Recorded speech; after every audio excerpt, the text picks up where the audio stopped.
झाली, पण आपला आत्ताचा पंतप्रधान त्याची जाण ठेवतो आणि 370 कलम रद्द करतो. ही खऱ्या अर्थानं त्या संस्थापक अध्यक्षाला श्रद्धांजली आहे. हा सगळा कार्यपद्धतीचा भाग आहे. 370 कलम असेल, राम मंदिर असेल, आपण सगळं आज कंप्लीट करत आलोय. परंतु हे सगळं शून्य से शिखर तक आपण सगळं कसं अचीव करतोय हो, ह्याला काहीतरी बेस असेल ना. काय ऑटोमॅटिक होते का? जादूची कांडी आहे का? भूत रचना लावता लावता आपल्या तोंडाला फेस येतो. मग हे कसं आहे? ह्याचं गमक काय? ह्याचं नक्की सॉफ्टवेअर काय? तर सॉफ्टवेअर म्हणजे कार्यपद्धती. कार्यपद्धती हे उत्कृष्ट सॉफ्टवेअर आहे जे 1951 पासून ते आतापर्यंत भारतीय जनता पार्टी वापरत आहे. आणि ते आपण जर वापरलं तर मला वाटतं कुठलीही विधानसभा असेल, लोकसभा असेल, स्थानिक स्वराज्य संस्थेचे इलेक्शन आपण हरू शकत नाही. काय सॉफ्टवेअर? पहिला विषय आहे बैठक. संघाचे स्वयंसेवक किती आहेत मला माहीत नाही. मी स्वतः गेले 25 वर्ष संघाचं काम करतोय. संघाचा एखादा मुद्दा ठरवायचा आहे, विचार करायचा आहे, तर बैठक बसवली जाते, ज्याला आपण मीटिंग म्हणतो. बैठक बसून त्यावेळी चर्चा केली जाते करायचं की नाही. पण बैठकीला पण 3-4 पदर आहेत. सगळ्यांनी एकत्र येऊन बैठक होत नाही. पहिली बैठक, आता मी मंडल स्तरावरचं एक्सप्लेन करतो कारण मंडलचा अभ्यास वर्ग आहे, त्यामुळे मंडल स्तराचं मी एक्सप्लेन करतो आणि बूथचं, या दोन्हीचा थोडंसं एक्सप्लेनेशन मी घेतो. मंडल स्तरावरती 3 प्रकारच्या बैठका अपेक्षित आहेत भारतीय जनता पार्टीला. पहिलं अपेक्षित बैठक आहे जी टीमची असते. प्रमुख लोक जे असतात, जे त्या मंडळाबद्दल विचार करतात. त्यामध्ये आपले सन्माननीय आमदार असतील ते येतील, मंडल अध्यक्ष येतील, मंडल सरचिटणीस येतील. टीम, पदाधिकारी म्हणत नाही मी. टीम, टोळी ज्याला म्हणतो आपण, जी या मंडळाला दिशा देणारी आहे. असे 4-5 लोक, सगळे नाही, पदाधिकारी नाही, उपाध्यक्ष नाही, अशा सगळ्यांनी बसून एक विचार करायचा की आगामी काळात महिनाभरात कुठले कुठले कार्यक्रम करायचे आहेत. त्यांनी एकदा नक्की केलं की 6 एप्रिल करायचं आहे, आता नुकताच होऊन गेला, किंवा 14 एप्रिल आता उद्या येतोय, किंवा महात्मा फुलेंची जयंती झाली काल, 200वी जयंती झाली. हे कार्यक्रम करायचे की नाही त्या बैठकीत नक्की करायचं. दुसरी बैठक होणार ती पदाधिकाऱ्यांची बैठक होणार. पदाधिकारी म्हणजे मंडळाची जी कार्यकारिणी आहे त्यातले प्रमुख पदाधिकारी, ज्यांना ॲक्च्युली पोस्ट आहे ते.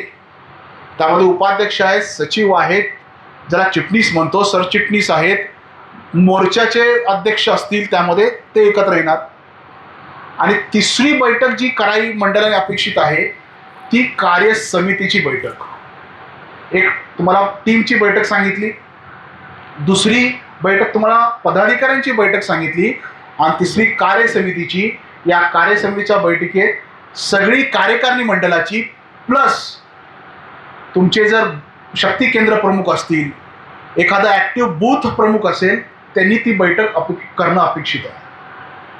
हे 3 टायर सिस्टम का सांगितली? बऱ्याच वेळा कार्यकर्त्यांचं एक दुखणं असतं की मला विचारलं नाही, मला माहीत नाही, मी उपाध्यक्ष आहे, मी सचिव आहे, मला काय माहीतच नाही काय चाललंय ते. निर्णय अध्यक्ष घेऊन मोकळा झाला, त्यालाच करू दे. मी स्पष्ट का बोलतोय? कारण की अभ्यास वर्ग आहे आणि हे गरजेचं आहे. त्याने केलं ना, त्याला करू दे. भारतीय जनता पार्टीला हे अपेक्षित नाहीये. कारण की भारतीय जनता पार्टी काय म्हणते, एकदा निर्णय घेतला ना तो सगळ्यांचा. एकदा निर्णय घेतला ना पार्टीने तर तो सगळ्यांचा, तो ऍक्सेप्ट करावाच लागेल. मग त्यासाठी ही रचना केलेली आहे जेणेकरून कुठलाही घटक त्या बैठकीपासून अलिप्त राहू नये. बरं, बैठकीमध्ये करायचं काय? आपल्याला माहिती आहे की आपण विविध संस्थांमध्ये, मंडळामध्ये कार्य करतो. सोसायटीचे चेअरमन असू, संचालक असू. आपल्याला आठवतं आहे का की जेव्हा एका सोसायटीची किंवा एखादी बैठक असते किंवा ग्रामसभेची बैठक असते, एक अजेंडा आपल्याला येतो, बरोबर की नाही? आपण या 3 बैठकीमध्ये काय केलं पाहिजे? किमान जो बैठक कंडक्ट करणार आहे, सन्माननीय अध्यक्ष, त्याने बैठकीचा अजेंडा तयार केला पाहिजे. एक, बैठकीला कोण कोण अपेक्षित त्यामध्ये आलं पाहिजे क्लिअर कट, की बैठकीला अध्यक्ष, उपाध्यक्ष, सचिव हे अपेक्षित आहेत. 2, बैठकीचे विषय काय असले पाहिजेत. मग त्या 6 एप्रिल येईल, 14 एप्रिल येईल, 6 डिसेंबर येईल, महिन्याला एक बैठक अपेक्षित आहे. त्यापैकी हे 3 अजेंडे. आणि यासाठी अनुसरायची कार्यपद्धती. बऱ्याच ठिकाणी होतंय की जिल्ह्यावरून एक निरोप आला, मंडलाध्यक्षांना फोन येतो, मंडलाध्यक्ष लगेच म्हणतात नाही नाही कार्यक्रम करायचा आहे. सगळं बर्डन अध्यक्षावरतीच. म्हणजे हार आणण्यापासून, फुलं आणण्यापासून, ते फोटो आणण्यापासून, एखादा कार्यक्रम आंदोलन करण्यापासून सगळं बर्डन त्या अध्यक्षावरती येतं. मला वाटतं जर तुम्ही अशी बैठकीची कार्यपद्धती अवलंबली तर मला वाटतं आपलं काम फार सोपं होईल. निरोपाची यंत्रणा आपल्याकडे कशा पद्धतीने आहे, आता जी भारतीय जनता पार्टीमध्ये आहे निरोपाची यंत्रणा, आपण एक देतो किंवा मेसेजद्वारे देतो. पण बऱ्याच वेळा आपण असा प्रयत्न केला पाहिजे की प्रत्यक्ष संपर्क त्या कार्यकर्त्याचा कार्यकर्त्याशी झाला पाहिजे. आजकाल आपण व्हॉट्सअप SMS किती बघतो आपल्याला माहिती आहे. टेक्स्ट साधारण बघत असाल, फोन कॉल मिस झाला तर त्याने फोन उचलला नाही, एखादा कार्यकर्ता जर वंचित राहिला त्या बैठकीपासून, तर मला निरोप आला नाही, तर एखादा कार्यकर्ता सहज म्हणतो त्याने व्हॉट्सअप चेक केला नाही. हे आगामी काळात का गरजेचं आहे? जर संघटन वाढवायचं आहे, संघटन मोठं होतं, तर अशाच्या लूप होल्स आहेत, त्याच्यामुळे संघटनेची मनं दुखावली जातात आणि कार्यपद्धती व्यवस्थित इम्प्लिमेंट न केल्यामुळे आपला स्ट्राईक रेट किंवा ग्रोथ रेट फार कमी होतो. तुम्हाला मी अजेंडा सांगितला बैठकीचा, हे अजेंडे असले पाहिजेत. निरोप पोचवण्याची व्यवस्था असली पाहिजे. एक नो डाऊट फोन कॉल केलेच पाहिजे, टेक्स्ट मेसेज केले पाहिजेत, व्हॉट्सअप मेसेज केलं पाहिजे, आणि चौथा म्हणजे प्रत्यक्ष संपर्क. मग तुम्ही गटपट रचना करा. एका माणसाने 5 नावं वाटून घ्यायची, त्यांच्या घरी जाऊन संपर्क करायचं.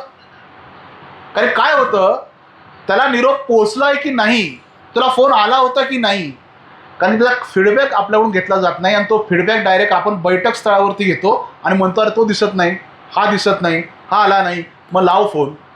मग बैठकीला विलंब होतो आणि बाकीचे जे टाईममध्ये आले लोक आहेत ते कंटाळतात. त्यामुळे एक बैठक व्यवस्था पक्की केली पाहिजे. बरं, या बैठकीमध्ये तुम्हाला अजेंडा सांगितला, अपेक्षित संख्या सांगितली, बैठकीमध्ये नक्की काय करायचं हेही ठरलं पाहिजे. म्हणजे मंडळामध्ये प्रत्येक बूथवरती जर डॉक्टर बाबासाहेब आंबेडकरांचा जयंती करायची आहे तर काय करायला लागेल? बाबा एवढे बूथ आहेत, त्यापैकी ॲक्टिव्ह बूथ किती आहेत? उदाहरणार्थ 100 बूथ ॲक्टिव्ह आहेत, तर 100 फोटो तरी पाहिजेत ना बाबासाहेबांचे. आपल्याकडे आहेत का उपलब्ध? मग त्याची उपलब्धी असेल, हार असेल, फुलं असेल, एखादा वक्ता असेल, त्याचं सगळं नियोजन हे त्या बैठकीमध्ये साधारण चर्चा करून झालं पाहिजे. आपली पार्टी संवादावर भर देते, संवाद साधण्यावरती भर देते. एक चालकोनुवर्तन ते आपल्याकडे चालत नाही. हिटलरशाही आहे का? अजिबात नाही. लोकशाही मानणारी एकमेव अशी पार्टी आहे आपली की सगळ्यांना बोलायची संधी आहे. मग हे कुठे बोलायचं? त्या बैठकीमध्ये बोललं पाहिजे. परंतु एक तत्व सगळ्यांनी पाहिलं पाहिजे, एकदा ठरलं की ते सगळ्यांनी स्वीकारायला पाहिजे. त्यामुळे बैठक हे एक उत्कृष्ट माध्यम आहे आपल्या कार्यपद्धतीचं, जिथे planning in detail and planning in advance ठरलं जातं. MBAमध्ये मॅनेजमेंट करणारे विद्यार्थी आहेत ते साधारणपणे हे स्किल वापरतात. 13 तारखेला 14 तारखेला बाबासाहेबांची जयंती म्हणून 13 तारखेला धावपळ करणं हा निरर्थकपणा आहे. त्यासाठी प्लॅनिंग इन ॲडव्हान्स कुठे करायचं? तर आपली बैठक पक्की झाली पाहिजे. एकदा तुमची बैठक पक्की झाली ना तर वैचारिक बैठकसुद्धा पक्की होते. त्यामुळे पहिलं जे कार्यपद्धतीतलं महत्त्वाचं सूत्र आहे, गमक आहे, ज्यामुळे संघ परिवार 100 वर्ष झालं काम करतोय. भारतीय जनता पार्टीचा 46वा वर्धापन दिन आपण साजरा केला. याचं कारण काय? प्रत्येक विचार हा बैठकीतून जन्म झालेला आहे. विचारांचं आदान प्रदान होतं, संवाद साधतो आपण. त्यामुळे बैठकीचं महत्त्व आपल्यासाठी फार आहे. दुसरं, कार्यालय. मंडळाचं कार्यालय पाहिजे आपल्या, आणि ते कार्यालय सशक्त असं कार्यालय पाहिजे. आपल्या कार्यालयामध्ये काय हवं आहे? साहजिकच एक कार्यालय मंत्री हवा आहे, सहकार्यालय मंत्री हवा आहे, त्या ठिकाणी कॉम्प्युटर हवा आहे, प्रिंटर हवा आहे, त्यामध्ये गळ्यात घालणारे शेले असतील आपले ते हवेत, ध्वज पाहिजेत. आपले जी मानांकन आहेत प्रामुख्याने ह्या 3 प्रतिमा तरी त्या कार्यालयामध्ये हवेत. जर भारतीय जनता पार्टीचं एखादं कार्यालय कोण सुरू करत असेल, एखादा पदाधिकारी सुरू करत असेल, किमान या 3 प्रतिमा तरी त्या कार्यालयामध्ये हवेत, तर ते भारतीय जनता पार्टीचं कार्यालय म्हणता येईल. कार्यालयामध्ये साधारणपणे सगळा डेटा पाहिजे. किती बूथ आहेत? आपण म्हणतो नाही माझे 1 बूथ 10 यूज झाले, जोपर्यंत प्रदेश आणि जिल्हा फॉलोअप करत नाही तोपर्यंत मंडळ जागृत होत नाही. शोकांतिक आहे. आपल्या कार्यालयामध्ये घरी नाही, घर हे कार्यालय नाही, कार्यालय हे कार्यालय आहे. कारण की अनेक लोक या कार्यालयामधूनच घडलेली आहेत, कार्यालयामध्ये राहून घडलेली आहेत. त्यामुळे शिस्त आहे पक्षाची. कार्यालयामध्ये संपूर्ण डेटा, मंडळाच्या कार्यकारिणीचा संपूर्ण डेटा हवा आहे, सगळ्यांचे फोन नंबर, पत्ते. आणि एखादा शुभेच्छा संदेश द्यायचा आहे, एखाद्याला शोधायचा आहे, कुठे शोधणार? ह्याला फोन कर, त्याला फोन कर, काही आवश्यकता नाही. आपली कार्यपद्धती म्हणते मंडळ अध्यक्ष आणि संपूर्ण कार्यकारिणीचे पत्ते, फोन नंबर, नाव त्यामध्ये हवं आहे. तेच नाही, शक्ती केंद्र प्रमुख असतील त्यांची यादी, बूथ प्रमुखांची यादी आणि बूथ प्रमुखांच्या खाली केलेल्या समित्यांची सगळ्यांची नावे यादी ही कार्यालयामध्ये हवं. तरच ते कार्यालय परिपूर्ण असेल, मंडळ स्तरावरच असेल, जेणेकरून आपल्याला निवडणुकीमध्ये अडथळा येणार नाही. आपलं काय होतं, निवडणुकी आज झाले की बूथ प्रमुखांना जागे करतो. काही बूथ प्रमुख असे आहेत, म्हणजे ऑफ द रेकॉर्ड बोलायचं काय अडचण नाही, आपण सगळे प्रमुख कार्यकर्ते आहोत, की काहीतरी पाकिट मिळते म्हणून काम करणारे आहेत. एखादा दुर्लक्षित बूथ असतो, कोणच मिळत नाही. एक काय हे थोडंफार तू काम चालू कर, मग घोटाळा तिथंच होतो. मग नंतर लक्षात येतं, अरे घोटाळा झाला बरं का, त्याने काम केलं नाही. त्यामुळे आधीच सावध झालं पाहिजे, संवादावरती भर दिला पाहिजे आणि ज्या बूथ जो कमजोर आहे त्या ठिकाणी प्रवास केला पाहिजे. आज निवडणुका आहेत, आपण बघतोय. मोदीजी आज सकाळीच मला गोविंदरावनी सांगितलं की आज पश्चिम बंगालमध्ये सकाळी दाखल झाले. अमित शहानी काल प्रेस कॉन्फरन्स घेतली. आपल्या महाराष्ट्रातले बरेच नेते केरळमध्ये गेलेत. प्रवास हे एका कार्यपद्धतीचं अजून एक वैशिष्ट्य आहे. कार्यकर्त्यांनी आपली जागा सोडून, आपला बूथ सोडून, आपलं मंडळ सोडून, आपला जिल्हा सोडून, आपलं राज्य सोडून दुसऱ्या राज्यात, दुसऱ्या मंडळात, दुसऱ्या बूथमध्ये प्रवास करणं. उदाहरणार्थ, माझ्या जिल्ह्याची जबाबदारी आहे, मी किसान मोर्चा जिल्हाध्यक्ष आहे, तर मी काय केलं पाहिजे? मी दुसऱ्या मंडळात जाऊन किसान मोर्चाच्या अध्यक्षाला भेटलं पाहिजे. माझं कडेगाव ग्रामीण मंडळ येतं ना, तर मी कवठे महाकाळच्या किंवा तासगावच्या जो अध्यक्ष किसान मोर्चाचा त्याला जाऊन भेटलो पाहिजे. शक्यतो निवास केला पाहिजे. प्रवास हा निवासी असावा. जसं आता आपला आग्रह जो आहे अभ्यास वर्गाचा, निवासी. पण ह्यामध्ये निवासी का असावा? माणसं कळतात ते. एकदा चहा पिला, बसला, निघून गेला, कळत नाही. आणि पहिले जे जुने कार्यकर्ते आहेत, जुने सगळे आपले घरी निवास करायचे, घरी. म्हणजे जो कार्यकर्ता प्रमुख आहे त्याच्या घरी राहणं म्हणजे कळतं त्या घरचं वातावरण काय, त्याला अडचण काय, त्याचे प्लस पॉईंट्स काय, मायनस पॉईंट्स काय. आपण कार्यकर्ते प्रवास ही संकल्पना विसरली आहोत किंवा आपल्याला माहीत नाही. काय गरज आहे? देवेंद्रजींनी एवढ्या सभा घ्यायच्या आणि महानगरपालिका निवडून आणायची. त्याच्या अगेन्स्ट उद्धव आणि राज ठाकरे, 0 सभा, 0 इम्पॅक्ट. रात्रंदिवस पळतात. अजितदादांचं उदाहरण घ्या ना, एकनाथ शिंदेचं उदाहरण घ्या, आणि त्याच्या विरोधात सकपाळ म्हणून आहेत ते काँग्रेसचे, कधी सांगलीत आलेच नाहीत. प्रवास हा अतिशय उत्तम आणि म्हणजे कार्यविस्ताराचा प्रमुख साधन आहे आणि कार्यपद्धतीचा भाग आहे. आपण काय करावं? माझा बूथ सक्षम आहे पण बाजूचा बूथ सक्षम नाही. तुम्ही तुमच्या मंडळ अध्यक्षाच्या परवानगीने सांगितलं पाहिजे, मंडळ अध्यक्ष साहेब 105 बूथ हा सक्षम नाही, माझे 2 पाहुणे तिकडे आहेत, 2 नातेवाईक तिकडे आहेत, 2 मित्र तिकडे आहेत, 2 असेच रस्त्यात भेटलेले ओळखीचे आहेत. मी त्यांना विनंती करू शकतो की आगामी काळात भारतीय जनता पार्टीमध्ये प्रवेश करा किंवा कमीत कमीत तो जो बूथ आहे तुमचा तिथलं तुम्ही काम सांभाळा. कारण कार्य वाढीसाठी ही कार्यपद्धती प्रवासाची फार गरज आहे. आपल्या घरी मध्ये घर की मुर्गी दाल बराबर, घरच्यांनी सांगितलं महत्व नसतं, पण बाहेरून कोणी येऊन शिकवून गेला ना आपल्याला बरं वाटतं. त्यामुळे बूथ टू बूथ, गाव टू गाव हा एक प्रवास रचना आपण केली पाहिजे. मला माहिती आहे ना, माझे नातेवाईक समजा सावळजमध्ये आहेत, तिथला हा बूथ कमकुवत आहे. मंडळाध्यक्षांना सांगितलं पाहिजे, म्हणजे अध्यक्ष साहेब माझे त्या बूथवरती 2-4 पाहुणे आहेत, मी त्यांना भेटून येतो. हे इलेक्शनच्या वेळी करायची कृती नाही आहे, आपली गडबड तिथेच होते. इलेक्शनच्या अगोदर आपला बूथ सक्षम केला पाहिजे. त्यामुळे प्रवास केला पाहिजे. आपलं स्थान सोडून, आपलं बूथ सोडून इतर ठिकाणी जाणं, शक्यतो राहणं त्या ठिकाणचा बूथ मजबूत करणं आणि माघारी येणं. त्यामुळे प्रवास हे या आपल्या कार्यपद्धतीचं एक प्रमुख वैशिष्ट्य आहे. संघाचे स्वयंसेवक, प्रचारक, पूर्णवेळ कार्यकर्ते रात्रंदिवस प्रवास करत असतात. तिथे काय मिळतंय, काय खातंय, झोपेची व्यवस्था काय माहीत नाही. त्यामुळे प्रवास केला पाहिजे जर आपल्याला आपला कार्यविस्तार करायचा. महिलांचं कार्य तो आता आपण ऐकतोय की 33% आरक्षणाचा विषय आहे. महिलांचं चांगल्या प्रकारे जर कार्य आणि पोषक वातावरण कुठे असेल ते फक्त भारतीय जनता पार्टीमध्ये आहे. आगामी काळात 33% आरक्षण, नारी शक्ती वंदन बिल येणार आहे. आयत्या वेळी धावाधाव करण्याचा विषय नाही. आपण वारंवार सांगतोय की आपल्या कार्यपद्धतीचं वैशिष्ट्य म्हणजे महिलांचं आपल्या कार्यकारिणीमध्ये असणं, बूथमध्ये असणं आणि महिलांचा सक्रिय सहभाग असणं. सुषमा स्वराज आजही आम्हाला आठवतात ना भाषणं. त्याच्याविरोधात काँग्रेसची एक महिला सांगा, नाही सांगू शकत. मग असे कार्यकर्ते उभे केले, महिला कार्यकर्ते उभे केले.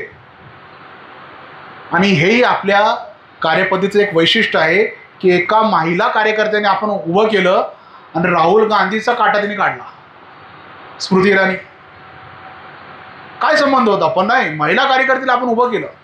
तर महिला कार्यकर्ते पण हा आपल्या कामाचा बेस आहे. 50% मतदान आहे. आता जर 33% जर येणार असेल, आयत्या वेळी धावाधाव होते आपली. त्यामुळे आगामी काळात आपल्या कार्यकारिणीमध्ये, बूथ रचनेमध्ये महिलांचा सहभाग वाढवा. बऱ्याच वेळा म्हणतात भेटायचं कसं? फार सोपं आहे. आज वकील महिला आहेत, डॉक्टर महिला आहेत, LIC एजंट महिला आहेत, प्रत्येक क्षेत्रात महिला आहेत. मला वाटतं आज उमेद नावाची जी संस्था आपली महाराष्ट्र सरकार चालवते, किती चांगलं काम करतं उमेद. झेडपीला जावा, उमेदचा स्टॉल असतोच. त्या महिलेला भेटलं पाहिजे. ताई तुम्ही कुठल्या? अरे अच्छा मी सावर्डेची. अच्छा सावर्डेच्या का? संपर्क केला पाहिजे. कारण की रचनात्मक कार्य हेच आहे. रचनात्मक कार्य दुसरं तिसरं काही नाही. लाडकी बहीण योजना असेल, उमेदसारखी योजना असेल, ज्या योजनांचा आपल्या भगिनी लाभ घेत आहेत त्यांना कन्व्हिन्स केलं पाहिजे. हे जर सरकार नसतं तर तुम्हाला ह्या योजना भेटल्या नसत्या. मी भारतीय जनता पार्टीचा प्रमुख कार्यकर्ता म्हणून विनंती करतो की आपण भारतीय जनता पार्टीमध्ये सहभागी व्हा.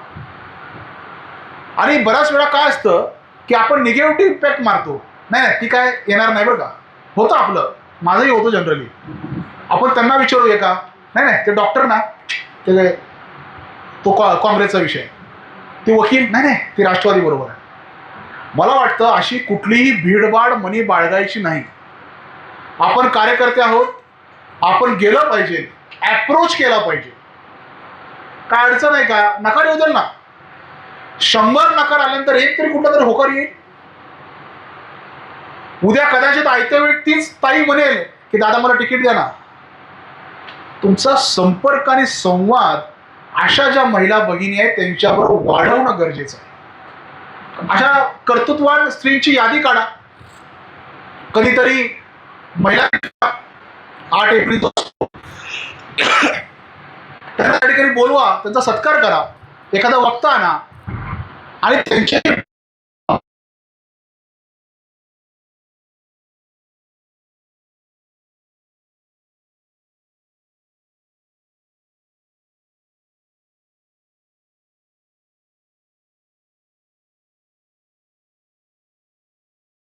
वातावरण हा कार्यपद्धतीचा भाग आहे बरं का. महिलांना चांगलं वातावरण भारतीय जनता पार्टीशिवाय दुसऱ्या कुठल्याही पक्षात नाही. आजही भारतीय जनता पार्टीमध्ये बऱ्याच महिला ज्या सक्रिय आहेत त्या अतिशय उत्तम काम करत आहेत. नीता केळकर यांचं नाव आत्ताच घेतलं किंवा त्या येणार असतील, अतिशय चांगलं काम करतात. आमच्या कडेगावच्या मंदाताई करंडे आहेत, धाडसी महिला आहे, सगळ्या महिलांचं संघटन करते. महाबळेश्वरला महिला घेऊन आली, सगळी व्यवस्था केली. म्हणजे अशा महिलांचं एक नेतृत्व आपल्याला आगामी काळात पुढं आणलं पाहिजे. त्यानंतरचा विषय आहे प्रशिक्षण. हे टप्पे आहेत कार्यपद्धतीचे. बैठक झालं, प्रवास झालं, महिला कार्य झालं, प्रशिक्षण. मी आज म्हणतोय की आपल्याला ह्या सगळ्या गोष्टी करायच्या आहे, पण परत अडचण कसं करायचं?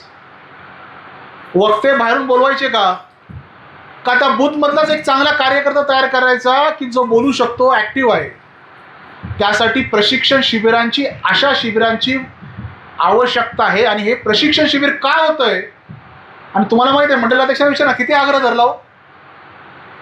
प्रशिक्षण शिबिर निवासी झाली पाहिजे हा आग्रह का धरला? कारण की हा सुद्धा आपल्या कार्यपद्धतीचा भाग आहे. नुसतं प्रशिक्षण शिबिर नाही आहे. तुमच्यापैकी किती जणांना वक्ता व्हायची इच्छा आहे? त्यांनी जर हात वर केला, अशांची एक कार्यशाळा आयोजित करायची आहे. प्रशिक्षण ही न संपणारी, न थांबणारी गोष्ट आहे. माझ्यासारखा कार्यकर्ता गेले 25 वर्ष विविध संघटनेमध्ये काम करतोय संघाच्या. मलाही बोलताना पहिल्यांदा भीती वाटलीच होती. मी काय वरून शिकून नाही आलो. तुमच्यासारख्या कार्यकर्ताच होतो. मला वाटलं बोलायचं आहे. अशीच प्रशिक्षण शिबिर अखिल भारतीय विद्यार्थी परिषदेचा कार्यकर्ता असताना त्यांनी केली. आणि बोलायचं कसं, उभं कसं राहायचं, ड्रेस कोड काय असावा, ॲड्रेस कसं करायचं, ह्याचं सगळं नॉलेज झाल्यामुळे आज माझ्यासारखा कार्यकर्ता तुमच्यासमोर हितगुज किंवा संवाद साधतोय. फक्त हे प्रशिक्षण झालं म्हणून गप्प बसायचं नाही. आपल्याला विविध स्वरूपाची प्रशिक्षण घ्यायची आहे. अगदी बूथ कसा मजबूत करायचा याच्यासाठी प्रशिक्षण घ्यायचं आहे. SIR साठी प्रशिक्षण घ्यायचं आहे. इथं आले वक्ते, SIR बद्दल सांगितले, निघून गेले. पण लक्षात ठेवा, ही मंडल स्तरावरची कार्यशाळा आहे. मंडल स्तरानंतर तुम्ही तुमच्या गाव स्तरावरती अशी कार्यशाळा घेऊ शकता. शक्ती केंद्र स्तरावरती अशी कार्यशाळा घेऊ शकता. आणि बूथ स्तरावरती अशी कार्यशाळा घेणं अपेक्षित आहे. सिस्टम वेगळी असते. कोणी SIR साठी घेईल, कोणी वक्ता प्रशिक्षण शिबिर घेईल, कोणी कार्यकर्ता व्यवहार या विषयात घेईल, कोणी कार्यपद्धती विषयात घेईल. पण अशा छोटे छोटे नाही, पण बूथवरचा चांगला कार्यकर्ता आहे, बोलतो छान, पण टेक्निक नाहीच बोलतो, साईड थांबतच नाही. या अडचणी कारण तो प्रशिक्षणाचं शिबिर आहे. हे आपल्याला खालपर्यंत घेऊन जायचं आहे. आपल्याला त्या संदर्भात काम करायचं आहे, त्यांना शिकवायचं आहे. आंदोलनाची कार्यशाळा घेऊ शकतो. आंदोलन कसं करायचं? आता झेडपीला तर सत्ता नाही आपली, केलं पाहिजे ना आंदोलन. आंदोलन कसं करायचं? मग त्यासाठी काय लागतं? ध्वज पाहिजेत, शेले पाहिजेत, प्लेकार्ड पाहिजेत हातामध्ये, घोषणा कुठल्या द्यायच्या पाहिजेत, वक्ते कोण आले पाहिजेत, पाहुणे, बॅनर असला पाहिजे ते पाहिजेत. जर पिण्याची जास्त वेळ चालला असेल, पिण्याच्या पाण्याची सोय पाहिजे. जास्त घोषणा देणार असेल तर खडी साखर हवी आहे. म्हणजे हे का म्हणतो की आपण एखादी आंदोलनाची कार्यशाळा सुद्धा करू शकतो. कार्यशाळेचे स्वरूप सांगतोय तुम्हाला की किती विविध प्रकारे आपण प्रशिक्षण करू शकतो. आंदोलनाची कार्यशाळा होऊ शकते, कार्यक्रम कसे घ्यायचे यासाठी कार्यशाळा होऊ शकते. जसं आंबेडकर जयंतीचं उदाहरण दिलं. एकाला फोटो आणायला सांगितलं, एकाने फुलं आणली, एकाने हार आणला, एकाने प्रसाद आणला, एकाने फटाके आणले. बऱ्याच वेळा कार्यकर्त्यांची इच्छा असते करायचं आहे, पण काय आर्थिकचा विषय कसा असते अडचण. मी म्हणत नाही बूथ स्तरावरचा कार्यकर्ता किती सक्षम असतो, आपल्याला माहिती आहे ना. आपण असं, पण तो म्हणतोय साहेब कार्यक्रम करायचे आहेत पण काय करायचं? अगदी सोपं गमक आहे. बूथवरचे 10 जबाबदारी वाटून द्या. अगदी महामानव डॉक्टर बाबासाहेब आंबेडकर फोटो 200 रुपयाचा काय आहे त्यामध्ये? एखादा हार 50 रुपये गेले. अगरबत्ती आणली, मेणबत्ती आणली, 50 रुपये गेले. मला वाटतं जर अशा प्रकारे कामाचं योग्य वाटप केलं ना, कुठलाही कार्यक्रम डोईजड जाणार नाही. आपण हरिनाम सप्ताह करतो, ज्ञानेश्वरी सप्ताह करतो, आपल्याला माहिती आहे ना की समाजाकडून मदत घेतो. आपण विसरलोय की भारतीय जनता पार्टी हा समाजाचा भाग आहे. आज कर्जमाफी केली, किती कर्जमाफी झाल्याच्या शेतकऱ्यांची नावं आपण सोसायटीकडून घेतली हो? नाही घेतली. आपण शेतकऱ्यांना जाऊन भेटलं पाहिजे. बराच वेळा आपण निगेटिव्ह नरेटिव्हमध्ये अडकतो, अरे ते सरसकट झालं नाही. पण भारतीय जनता पार्टीचे आपण कार्यकर्ते आहोत. अरे केली ती काय थोडकी आहे का? म्हणजे सरकार लॉसमध्ये आहे, लाडकी बहिणीमुळे बट्ट्याबोळ झाला असं ऐकलं की ना आपण. त्याच्यामध्येही आपलं नेतृत्व सक्षम भूमिका घेत असेल तर आपण त्या नेतृत्वाच्या पाठी उभं राहिलं पाहिजे आणि आपण बूथ स्तरावरती अशा लोकांना जाऊन भेटलं पाहिजे. अहो, एकच मुख्यमंत्री 2दा कर्जमाफी करतो, ऐतिहासिक उदाहरण आहे. का सांगू शकत नाही आपण असं? पण एखादा फेक नॅरेटिव्ह आला की ते सरसकट कुठं आहे, 50,000ने काय होतंय, लगेच आपण तो डिफेन्स मोडला जातो. का जातो? कारण कर्जमाफी विषयाची एखादी कार्यशाळा झाली असती तर हा विषय आला नसता. पण त्यावेळी सांगितलं पाहिजे ना स्थिती काय आहे. आज ते सिलेंडरची बोंबाबोंब किती चालू आहे आपण बघतोय. रांगा लावतात, हे लावतात, पण 45 दिवसानंतर तुझ्या घरी सिलेंडर येणारच आहे. पण तुझ्या घरी माणसं किती? बरं, एक सिलेंडर तुला 45 दिवस लागतो, मग साठेबाजारचा प्रयत्न आहे का? म्हणजे अक्षरशः मीडियाने पण तो नरेटिव्ह सेट करण्याचा प्रयत्न केला, पण तो सेट होऊ शकला नाही. हे का? कारण की या देशामध्ये अशांतता निर्माण करण्याचं उद्दिष्ट या काँग्रेसवाल्यांचं आहे, काही ठराविक पार्टीचं आहे. मला सांगा ना, आज मी वापरतो सिलेंडर, माझ्या घरी काही सिलेंडरची कमी नाही आहे. बरोबर, 45 दिवसानंतर मी नंबर लागणार तो मला येणार आहे. शहरी भागात 25 दिवसानंतर येणार आहे. बरं, या काय झालं ते मीडियाने दाखवलं, सगळे सिलेंडर घेऊन बाहेर निघाले. आणि यातलं तुम्हाला माहिती आहे, काळा बाजार काँग्रेसच्याच काही नेत्यांनी केला होता. बघितलं तुम्ही, सिलेंडर घरी सापडले. ती बातमी आपल्या जणांपैकी किती जणांनी सर्क्युलेट केली? आपण जनतेला ते दाखवलं पाहिजे. आजही सगळं सुरळीत चालू आहे. मी नो डाऊट कमर्शियलला थोडाफार धक्का बसला आहे, तरी पण मला सांगा ना, आज पाकिस्तानची अवस्था काय, श्रीलंकेची अवस्था काय, पण आपण त्या मनाने बेटर आहोत. हे सगळं का? कारण पंडित दीनदयाळ उपाध्याय म्हटले होते, अनटू द लास्ट, शेवटच्या घटकापर्यंत त्याचा विचार करून आपल्याला एखादी कृती करायची आहे. म्हणून अबकारी कर नरेंद्र मोदी सरकारने 13 वरून 0 केला, पेट्रोलचा पण 0 केला. हे सांगितलं पाहिजे ना आपण. आणि हेच खऱ्या अर्थानं यासाठी पण छोटी छोटी कार्यशाळा झाली पाहिजे. एखादा निर्णय आला, एखादी कार्यशाळा घ्या ना, झूमद्वारे घ्या, ऑनलाईन घ्या, की बाबा सरकार जसा निर्णय आलाय पाणंद रस्त्याचा लँडमार्क निर्णय, म्हणजे हॅट्सऑफ बावनकुळे साहेब, हॅट्सऑफ आहे की नाही मला सांगा.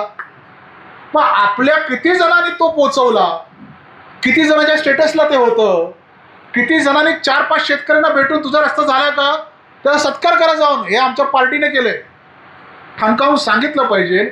मला वाटतं नरेटिव्हचा दुष्प्रचार जो चालू आहे तो आपल्याला खोडून काढता आला पाहिजे.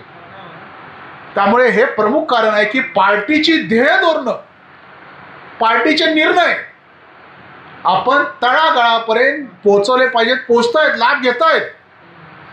काँग्रेसवालाही घेतो, राष्ट्रवादीलाही घेतो, पण गपचूप असतो. ज्याने कर्जमाफी केली ना राष्ट्रवादी काँग्रेसने, त्या घरी जावा. नाही जसं आम्हाला माहिती आहे तुमची कर्जमाफी झालं, तुम्हाला फक्त भेटा आलोय. नरेंद्र मोदी सरकारचे किंवा देवाभाऊचे सरकार धन्यवाद तरी मानणार की नाही तुम्ही? हे केलं पाहिजे, त्यांना खजील केलं पाहिजे. उलट तेच जाऊन बोंबलते, काय केलं म्हणे, 50,000 दिले का, उपकार केले का? अहो, तुमच्या नेत्याने काय झेंडे काढले ते सांगा ना. म्हणजे आपल्या ज्या योजना आहेत त्या ठासून आणि घासून सांगितल्या पाहिजे. पाणंद रस्त्याचा विषय असेल, अहो मोजणीचा विषय 15 दिवसावर आणली, काय भानगड त्या मोजणीमध्ये. पाणंद रस्ता, शेतापर्यंत रस्ता, लँडमार्क निर्णय आमचा. शेतकरी आहोत आपण बूथ स्तरावरती अशा प्रकारचे बॅनर लावले पाहिजेत. काही अडचण नाही, लावून टाका बॅनर. देवाभाऊ सरकारचे अभिनंदन, चंद्रशेखर बावनकुळे यांचा निर्णय स्वागतार्ह, त्यांचा GR लावून टाका. काय लागतं हो लोकांना? पेढे वाटा, साखर वाटा, काय वाटतंय? 5 किलो साखर आणली, संपला विषय. 2 किलो जिलेबी आणला, वाटली, 2 तासात 1 तासात विषय गोल. चौकामध्ये केलं पाहिजे. कारण की तळागाळापर्यंत चालणाऱ्या योजना पोहोचवणे हा सुद्धा आपल्या कार्यपद्धतीचा एक भाग आहे. कार्यपद्धतीच्या विषयांमध्ये कार्यालय झाले, कार्यक्रम झाले, प्रशिक्षण झाले, मन की बात शेवटचा विषय. मन की बात सगळे ऐकता? कोण कोण कोण ऐकतं? सगळे ऐकतं. फोटो पोस्ट करतो का आपण सरळ ॲपला? सगळे करता सरळ ॲपला? ओके. आपल्या बूथवरती मन की बात होतं असे किती जण आहेत? बूथवरती सांगितलं बरं का. त्यामुळे अजून एक या कार्यपद्धतीमध्ये आत्ता एक गोष्ट इन्क्लूड केली की मन की बात हा कार्यक्रम 100% बूथवरती झाला पाहिजे. फार सोपं आहे, काही गाजावाजा करायची गरज नाही, एकदम सोपं स्टूल आहे, टेक्निक आहे. शेवटचा रविवार मोदी साहेब येतात, आपल्या घरात टी व्ही आहे, त्या बूथमधल्या एका जागी एका घरात सगळ्यांनी जमायचं, किंवा ज्याच्याकडे लॅपटॉप आहे त्याने एखाद्या मंदिरात जमायचं, ज्याच्याकडे चांगली व्यवस्था आहे त्याने समाज मंदिरात जमायचं. काहीच नाही आहे, मी काहीच करू शकत नाही, माझी कॅपॅसिटी नाही, निदान एवढं तरी करा, तुमच्या घरी किंवा जो सक्षम कार्यकर्ता आहे त्याच्या घरी तिथल्या बूथची आपली जी कमिटी आहे, किती असतात 13, 14 आणि 10, आता 30 सांगितलेत, सगळ्यांना एकत्र बोलवा, त्यांना येताना डबा घेऊन बोलवा, पाण्याची बाटली घेऊन बोलवा, म्हणजे त्या लोकांना बर्डनच नको. नाहीतर पुढच्या वेळी म्हणेल बाबा हे 30 जण येणार आमच्या उरावरती, काय नको, काही गरज नाही. टिफिन बैठकचं महत्त्व आपल्या कार्यपद्धतीमध्ये एवढं आहे, घरात त्रास, फक्त त्याचं काय जाईल, टी व्ही आणि लाईटच. फार तर कार्यकर्ता असेल तो चहा देईल सगळ्यांना, ती अपेक्षा नाही आहे. माझी एक सगळ्यांना विनंती आहे, कार्यपद्धतीचा महत्त्वाचा भाग म्हणजे मन की बात आहे. अहो, देशाचा पंतप्रधान डायरेक्ट आपल्याशी बोलतो, राव काय आहे. महाराष्ट्रामधला एखादा इश्यू त्यामध्ये येतोय, महाराष्ट्रामधली एका टेक्नॉलॉजीचं काम केलं त्यामध्ये येतंय, देशात मध्ये काय चाललंय, कशा प्रकारे देश चाललाय, नवीन नवीन इन्व्हेन्शन येत आहे. म्हणजे कडधान्याचं महत्त्व पंतप्रधान बोलल्यानंतर या जगाला कळायला लागलं, मग ते मिल्ट्स इयर घोषित केलं. योगाचं महत्त्व मोदीजी सांगतायत. मन की बात हा कार्यक्रम का ऐकायचा, सरकारने केलेल्या योजना असतील आणि देशामध्ये जे प्रभावी काम होतं आहे त्याचा 30 मिनिटामध्ये गोषवारा येतो. एक सगळ्यांना विनंती आहे, आणि केलं पाहिजे, आणि करून बघा. मेरा बूथ सबसे मजबूत कधी, 2014 पासून ही जी चाललेली मन की बात यात्रा आहे ना, थांबलेली नाही आहे, लक्षात घ्या. एक एपिसोड बघा, तुम्हाला नक्की त्यातून काहीतरी मिळेल, आणि तुमचा बूथमध्ये सगळ्यांना घेऊन बघा, एकटे बघू नका. घरी बोलवा, चटई टाका, टी व्ही चालू करा, आणि त्याचे फोटो काढा आणि ते अपलोड करा. येताना त्यांना सांगा की तुझा तू डबा घेऊन ये, एखादा नसेल तर त्याचा डबा अजून एका प्रमुख कार्यकर्त्यांना, पाण्याची बाटली घेऊन यायला सांगा. मन की बात सगळ्यांनी बघा, त्या ठिकाणी चर्चा करा, आणि जी बूथची बैठक आहे ना तिथंच बैठक घ्या, महिन्याची बैठक जी तुम्हाला बोलू ना, बूथची बैठक घ्यायची आहे महिन्याला, बूथवरती कार्यक्रम करायचे आहे, ती बैठक तिथेच घ्या, डबा खा, निघून जा. 1 तासामध्ये कार्यक्रम क्लोज. एकत्र आलं ना मोठी सुरुवात होते. म्हणजे पहिलं BJPला चिडवायचे ना, म्हणजे बदल बदल म्हणतंय कोण, ज्यांचे खासदार आले निवडून 2, पण आज 303 असेल, 240 असेल, जी मजल मारली काही आपण, ती लोक एकत्र आली, एकत्र लढली. मला सांगा ना, काँग्रेससारखा महाकाय पक्ष काही करू शकत होता, त्या वादळामध्ये आपण आज दिवा लावतोय. कदाचित तीच स्थिती आपली विधानसभेची असू शकते. म्हणजे आमची काय तुमची काय त्यात काय बदल नाही आहे. म्हणजे आमचं पोलीस कडे तुम्हाला माहिती आहे, तरी आमच्याकडे कार्यकर्ते रात्रंदिवस झटत आहेत. का? कारण भारतीय जनता पार्टीचा विचार हा देशभक्तीचा विचार आहे. भारतीय जनता पार्टी कोणी पवारासाठी काम करत नाही, कोणी ठाकरेंसाठी काम करत नाही. या देशासाठी, या देशाच्या लोकांसाठी, भारत मातेसाठी काम करते. म्हणून भारतीय जनता पार्टीची अधिकृत घोषणा त्या संविधानामध्ये कुठली असेल तर ती घोषणा आहे भारत माता की जय. साफ तुम आगे बढ़ो हम तुम्हारे साथ ही घोषणा नाही. त्यामुळे मी का काम करतो की माझं योगदान या देशासाठी म्हणून काम करतो, माझं योगदान या मातीसाठी म्हणून मी काम करतो. त्यामुळे जेव्हा जेव्हा भारतीय जनता पार्टीचं आपण काम करू, या मातीसाठी, या देशासाठी आपण देणं लागतो म्हणून काम करतो. खऱ्या अर्थानं जर लोकांना विचाराल, लोक म्हणतील ना राम मंदिर कोणी बांधलं, का एवढ्या वर्ष शक्य नव्हतं का, 370 कलम. अहो, एक पंतप्रधान त्या द्वारकेला जातो खाली खाली आणि तिथं मोराचा पीस लावून देतो. महाकालचं कॉरिडॉर बघा, काशी विश्वेश्वरचं कॉरिडॉर बघा, काय करावं त्या माणसाने, काय अपेक्षित आहे? म्हणजे हा माणूस प्रचंड मेहनत करतोय. आज जम्मू काश्मीरमध्ये स्थैर्य आहे. अहो, त्या जम्मू काश्मीरच्या त्या रणजी ट्रॉफी जिंकली पहिल्यांदा. म्हणजे आज आपला देश एवढा प्रगती करतोय. आणि जर कोणी वाकड्या नजरेनं पाहिलं तर ऑपरेशन सिंदूर सुद्धा करतो बरं का. माझं नेतृत्व सक्षम आहे, माझं राज्यातलं नेतृत्व सक्षम आहे. त्यामुळे जिल्ह्यातलं जर नेतृत्व सक्षम करायचं असेल तर मंडळ स्तरावरती मला रक्ताचं पाणी केलं पाहिजे. वसंतराव भागवत असतील, रामभाऊ माळगे असतील, राम कापसे असतील, असे बरेच विचारवंत आहेत. हशू अडवाणीसारखे असतील जे आपले अध्यक्ष होऊन गेले. अगदी उत्तमराव पाटील जे पहिले अध्यक्ष होते आपले, त्यांनी जीवाचं रान केलंय. प्रमोद महाजन सारखं उत्तम व्यक्तिमत्व, गोपीनाथ रावांसारखं उत्तम व्यक्तिमत्व घडलं का? का घडलं? कारण की त्यांच्या पार्टीची ताकद आणि वैचारिक अधिष्ठान त्यांचं क्लिअर होतं. लक्षात ठेवा, आपण सगळे बसलो ना इथे व्यासपीठावरती किंवा इथे, उद्या यातलाच कोणतरी आमदार बनू शकतो, कोण नगराध्यक्ष बनू शकतो, सांगू शकतो नाही. पार्टीला बरोबर माहीत असतं की कोण काय करतोय. पण प्रामाणिकपणे जो प्रयत्न करतो त्या पार्टी प्रामाणिकपणे भक्कमपणे उभी आहे. कदाचित गडबड होऊ शकते, मला माहिती आहे. काही राजकीय गणित असतात, शेवटी राजकारण आहे. तरीही भारतीय जनता पार्टी अभेद्य आहे. कधीही न फुटलेली पार्टी आहे. कधी ऐकलं झाली की नाही? शप आणि अप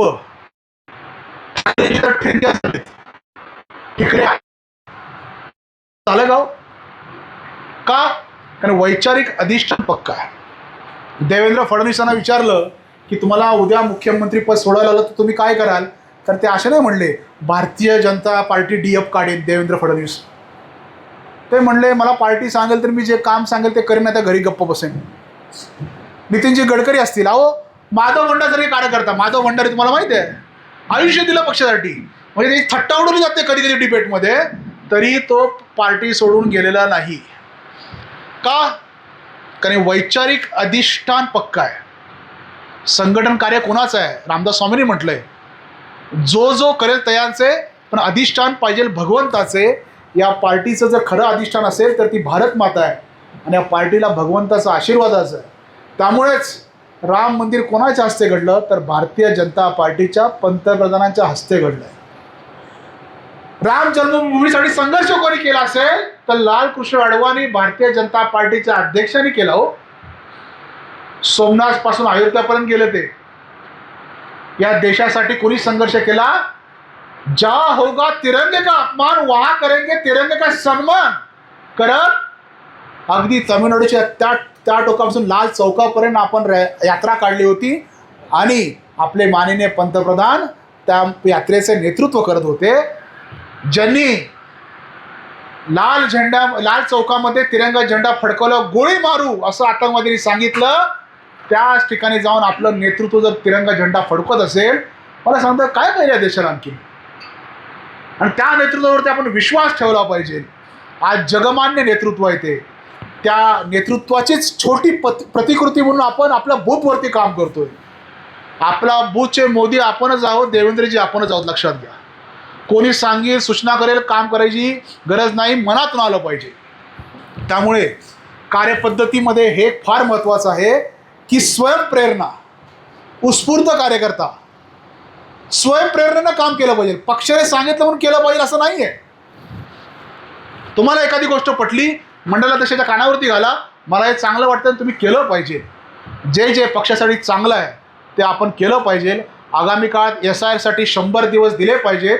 जर आपण आगामी काळात 100 दिवस देऊ तर 2047 पर्यंत आपलं सरकार, मला माहिती आहे कोणी हटवू शकत नाही, तरी पण ज्या ठिकाणी कमकुवत आहोत आपण, कारण की असंच वाटलं ना 240 झालोच ना मग आपण. ओव्हर कॉन्फिडन्समध्ये ही राहणारी पार्टी नाही आहे. त्यामुळे आपण सगळ्यांनी प्रयत्न केले पाहिजेत. हा कार्यपद्धतीचा भाग जो आहे, बैठक, प्रवास, कार्यालय, महिलांचं काम, कार्यशाळा, प्रशिक्षण शिबिर, मन की बात, या सगळ्यांचा परिपाक म्हणजे कार्यपद्धती आहे. संवाद वाढवला पाहिजे, कार्यकर्त्याशी बोललं पाहिजे, सुखदुःखात गेलंच पाहिजे आणि कार्यकर्त्यांशी मैत्रीचे आणि बंधुत्वाचे भाव निर्माण झाले पाहिजेत. मला सांगा ना, नितीन गडकरींची मी इंटरव्ह्यू ऐकतो तर नितीन गडकरींनी देवेंद्र फडणवीस यांना हात दिला. म्हणजे मला वाटत होतं ते गडकरी नाही आहेत, ते फडणवीस आहेत, पण हात दिला. म्हणजे याचा अर्थ गडकरींचे आणि देवेंद्र फडणवीस चांगले संबंध असतील. आपण असे संबंध आपल्या कार्यकर्त्यावर प्रस्थापित केले पाहिजेत की माझ्या हाकेला एवढे कार्यकर्ते धावले पाहिजेत. त्यामुळे अशा स्वरूपाचं मैत्रीपूर्ण वातावरण करत हे कार्यपद्धती सत्र जे मला उमजलं समजलं, तुमच्यापेक्षा छोटा असेल मी, परंतु गेल्या 25 वर्षात विविध संघ परिवाराच्या क्षेत्रामध्ये मी काम केलेलं आहे. प्रामुख्यानं other is not other, it is my divine brother म्हणून एक कॉन्सेप्ट आहे. पण दुसरा कोणी दुसरा नाही, तो माझा भाऊ आहे आणि आपण सगळे या भारत मातेची लेकरं आहोत. म्हणून खऱ्या अर्थानं संघ आज काम करतंय. भारतीय जनता पार्टीसुद्धा त्याच भावनेनं काम करते. म्हणून तरी संसदेमध्ये प्रवेश करताना आपला प्रधानमंत्री त्या ठिकाणी माथा झुकवतो, भारतीय संविधानाला आपला मानतो, तरीही आपला काही फेक नरेटिव्ह संविधान बदलणार म्हणून काही जणांनी सेट केला आणि आपल्याला सेटबॅक बसला. आपल्यासारख्या जागृत कार्यकर्त्यांनी जागं राहिलं पाहिजे, सजग राहिलं